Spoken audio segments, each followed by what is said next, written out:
అహ్మదాబాద్ లో కాంగ్రెస్ 2 రోజుల CWC ASC సమావేశాలలో భాగంగా మొదటి రోజు సిడబ్ల్యూసి సమావేశాలైతే ముగిశాయి. సిడబ్ల్యూసి సమావేశంలో పార్టీ భవిష్యత్ ప్రణాళికలు, కీలకమైన జాతీయ విషయాలు, అంతర్గత సంస్థ, రాబోయే ఎన్నికలకు సన్నాహాలపై ప్రధానంగా చర్చించారు.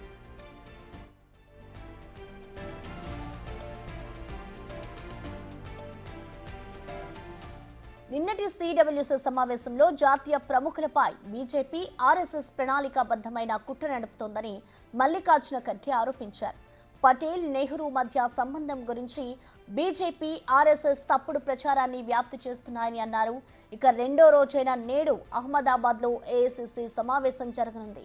ఈ సమావేశంలో కాంగ్రెస్ అగ్రనేతలు సోనియా గాంధీ, రాహుల్ గాంధీ, అంబికా సోని, కేసీ వేణుగోపాల్, జైరాం రమేష్, ముకుల్ వాస్నిక్, కాంగ్రెస్ రాష్ట్రాల ముఖ్యమంత్రులతో పాటు సుమారు 1700 మంది పార్టీ ప్రతినిధులు పాల్గొంటారు. కాంగ్రెస్ కు పూర్వ వైభవం తీసుకురావడానికి అనుసరించాల్సిన ప్రణాళికలను సమావేశంలో చర్చించనున్నారు.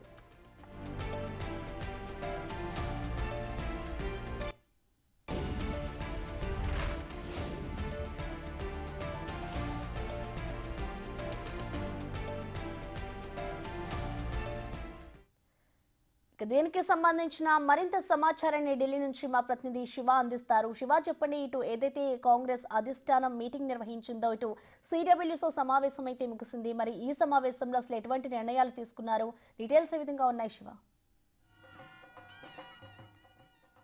ప్రసన్న, అహ్మదాబాద్ వేదికగా 2 రోజుల పాటు కాంగ్రెస్ సిడబ్ల్యూసి అలాగే ఏఐసిసి సమావేశాలు నిర్వహిస్తోంది. నిన్న సిడబ్ల్యూసి సమావేశాలు జరిగాయి. రెండవ రోజు ఏఐసిసి సమావేశాలు జరగబోతున్నాయి. ప్రజెంట్ మనం ఏఐసిసి సమావేశాలు జరిగే సబర్మతి రివర్ ఫ్రంట్ వద్ద ఉన్నాం. ఇక్కడ ప్రధానంగా ఏదైతే గాంధీ 100 సంవత్సరాలు అధ్యక్షుడిగా 100 సంవత్సరాలు కంప్లీట్ చేస్తున్న నేపథ్యంలో అధ్యక్ష బాధ్యతలు చేపట్టి దానికి సంబంధించి గాంధీ మహాత్ముని ఫొటోస్ ఏర్పాటు చేశారు. మరోవైపు 150వ జయంతి సందర్భంగా సర్దార్ వల్లభాయ్ పటేల్కి సంబంధించి ఇక్కడ ఆయన ఫోటోలు ఏర్పాటు చేశారు.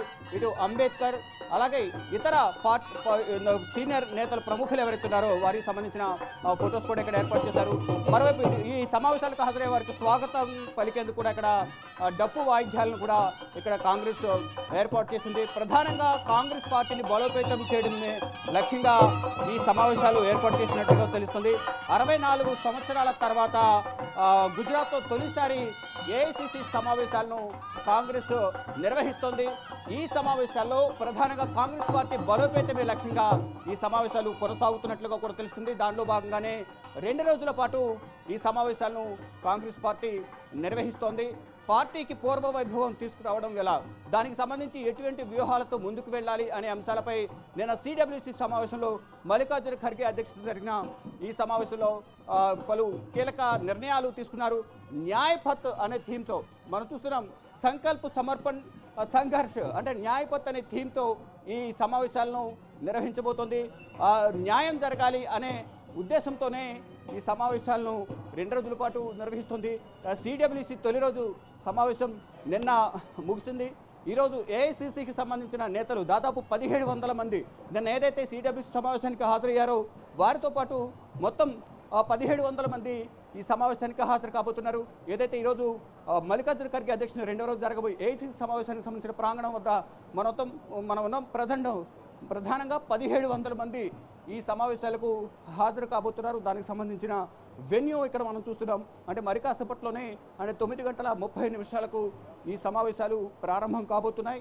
ఈ సమావేశాల్లో కాంగ్రెస్ అగ్రనేతలందరూ కూడా హాజరు కాబోతున్నారు. ఇప్పటికే స్టేజ్ పైన జైరాం రమేష్, ముకుల్ వాస్నిక్, ఇతర కేసీ వేణుగోపాల్, ఇతర సీనియర్ నేతలందరూ కూడా ఆసీనులై ఉన్నారు. మరి కాసేపట్లోనే మల్లికార్జున ఖర్గే అలాగే రాహుల్ గాంధీ, ప్రియాంక గాంధీ అలాగే సోనియా గాంధీ వీరందరూ కూడా హాజరు కాబోతున్నారు.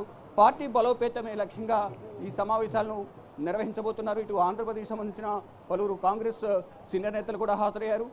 ఇంకా అనేక మంది హాజరు కాబోతున్నారు. ఇటు తెలంగాణకు సంబంధించిన సీఎం రేవంత్ రెడ్డి, మరి బట్టి విక్రమార్క, ఇటు మంత్రులు అందరూ కూడా ఈ సమావేశానికి హాజరయ్యేందుకు అహ్మదాబాద్ చేరుకున్నారు. ఇటు ఆంధ్రప్రదేశ్ నుంచి కూడా సీనియర్ నేతలు ఇక్కడ చేరుకున్నారు. మాజీ కేంద్ర మంత్రి, మాజీ టీటీడీ చైర్మన్ కనుమూరి బాబురాజు గారు కూడా ప్రజెంట్ మనతో ఉన్నారు. వారిని అడిగి మరింత సమాచారం తీసుకుందాం.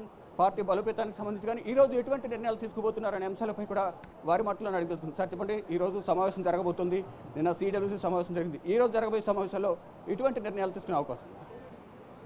సిడబ్ల్యూసీ మీటింగ్ జరగడం జరిగింది.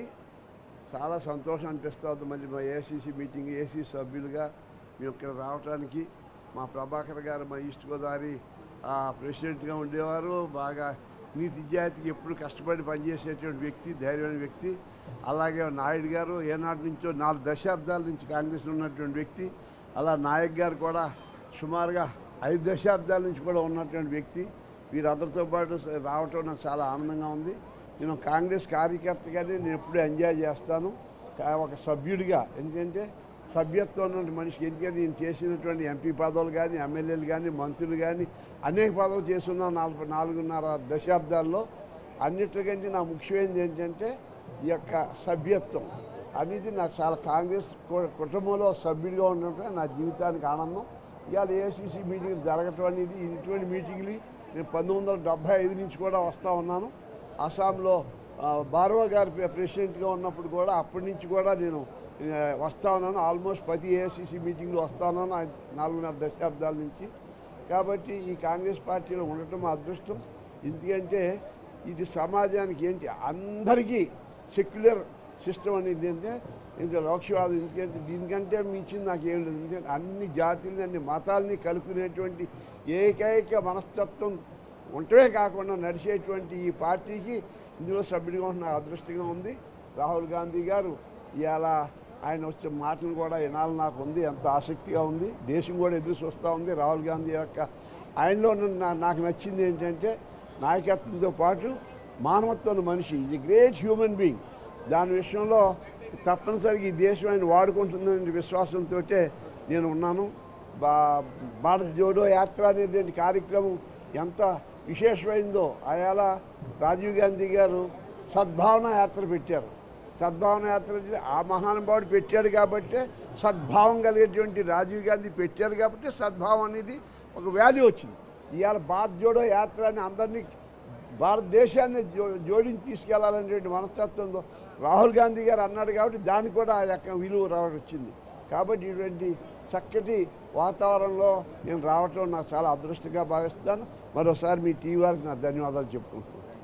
మొత్తం చూసుకుంటే నిన్న జరిగిన సమావేశంలో పార్టీకి పునర్వైభవం తీసుకురావడంతో పాటు అనేక అంశాలపై కూడా ప్రధానంగా జాతీయ స్థాయిలో కానీ ఇక విదేశీ అంశాలకు సంబంధించి కూడా ప్రధానంగా నిన్న సిడబ్ల్యూసీ సమావేశంలో చర్చించారు. మరోవైపు నిన్న మల్లికార్జున ఖర్గే ఇటు బీజేపీ అలాగే ఆర్ఎస్ఎస్పై పలు కీలక వ్యాఖ్యలు చేశారు. అంటే బీజేపీ ఆర్ఎస్ఎస్ కలిపి ఇటు జవహర్లాల్ నెహ్రూకు సర్దార్ వల్లభాయ్ పటేల్కు మధ్య విభేదాలు ఉన్నాయని క్రియేట్ చేసి ఒక కథనాన్ని ప్రచారం చేస్తున్నారు. అది అవాస్తవం అంటూ కూడా మల్లికార్జున ఖర్గే ఇటు బీజేపీ అలాగే ఆర్ఎస్ఎస్ పైన కూడా విమర్శలు గుప్పించారు. మరోవైపు ఈ రోజు జరిగే సమావేశాల్లో భవిష్యత్తులో ఈ సంవత్సరం అలాగే వచ్చే సంవత్సరం ఎన్నికలు రాబోతున్న నేపథ్యంలో ఆ రాష్ట్రాల్లో అధికారమే లక్ష్యంగా, ఎన్నికల్లో ఓటమి ఇప్పటి వరకు జరిగిన ఓటమికి సంబంధించి గుణపాఠం నేర్చుకుని పార్టీ బలోపేతానికి సంబంధించి కానీ పార్టీ విజయానికి సంబంధించి కూడా అందరూ కలిసికట్టుగా పనిచేయాలంటూ కూడా ఈరోజు దిశానిర్దేశం చేయబోతున్నారు. దానికి సంబంధించి ఇప్పుడు ఈ సంవత్సరం వచ్చే సంవత్సరం రాబోయే అసెంబ్లీ ఎన్నికల్లో విజయం దిశగా అందరూ కూడా పనిచేయాలి, పార్టీని పూర్వవైభవం తీసుకురావాలి, అందరూ కూడా కలిసి పనిచేయడం ద్వారా పార్టీ విజయం సాధించే అవకాశం ఉంటుంది. కాబట్టి దానికి సంబంధించి కూడా దిశానిర్దేశం చేయబోతున్నారు. మరోవైపు డీసీసీ ప్రెసిడెంట్స్కు మరిన్ని అధికారాలు, జిల్లా అధ్యక్షులకు మరిన్ని అధికారాలు ఏ విధంగా ఇవ్వడం ద్వారా వారికి మరింత అధికారాలు కట్టబెట్టడం ద్వారా పార్టీని జిల్లా స్థాయి నుంచి మండల స్థాయి నుంచి కూడా వారికి బలోపేతం చేసే అవకాశం ఉంటుంది. కాబట్టి వారికి అధికారాలు ఇవ్వడంపై కూడా ఈరోజు సమావేశంలో చర్చించబోతున్నారు. ఇక్కడ తెలంగాణ సీఎం రేవంత్ రెడ్డి కానీ తెలంగాణ నుంచి ఆంధ్రప్రదేశ్ నుంచి 2 తెలుగు రాష్ట్రాల నుంచి కూడా కాంగ్రెస్ పార్టీ ప్రముఖులందరూ కూడా ఈ సమావేశానికి హాజరు కాబోతున్నారు. వారి కాసేపట్లోనే రాహుల్ గాంధీ, సోనియా గాంధీ, మల్లికార్జున ఖర్గే ఈ సమావేశం జరుగుతున్న ప్రాంగణానికి చేరుకోనున్నారు. Prasanna. Okay, thank you Shiva.